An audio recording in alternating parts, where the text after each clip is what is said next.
Να και τα μολύβια μου. Να και η γραφομηχανή. Αφήστε με να εργαστώ, σας παρακαλώ. Εγώ μόλις πιάσω στα χέρια μου μια τέτοια όμορφη γραφομηχανή, την κάνω και κελαϊδάει. Ελάτε, σας παρακαλώ. Υπαγορέψτε μου κάτι. Θα δείτε, είμαι καλή δακτυλογράφος. Σας παρακαλώ, υπαγορέψτε μου κάτι. Σας παρακαλώ. Προς το Διοικητικό Συμβούλιο της Εταιρείας Γενικών Εισαγωγών Πετρελαίου Νέα Υόρκη. Κύριοι, είμαι εις θέση να σας πληροφορήσω Πιο γρήγορα παρακαλώ.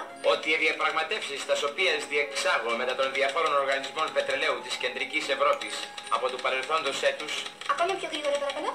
εστέφθησαν υπό πλήρους επιτυχίας ώστε να διασφαλίζουν την πραγματοποίηση του μεγάλου μας σχεδίου. Πιστεύω ότι δίναμε εκ του ασφαλούς να προφητεύσω ότι Πιο γρήγορα παρακαλώ, πιο γρήγορα. η εργασία αυτή της θεωρείται μεγίστη σημασία για τη μεταφορά των πετρελαιοειδών δύναται να τελειώσει επαγαθό όλων κατά τη διάσκεψη ή της θα λάβει χώρα αερώμη την 24η τρέχοντος. Περισσότερες λεπτομέρειες θα συζητηθούν κατά τη συνεδρία του Διοικητικού Συμβουλίου της προσεχούς Πέμπτης. Οπότε θα εξηγήσω λεπτομερώς το χαρακτήρα της συσκέψεως της Ρώμη. Επί τούτης διατελώ μετά πάσης στιγμής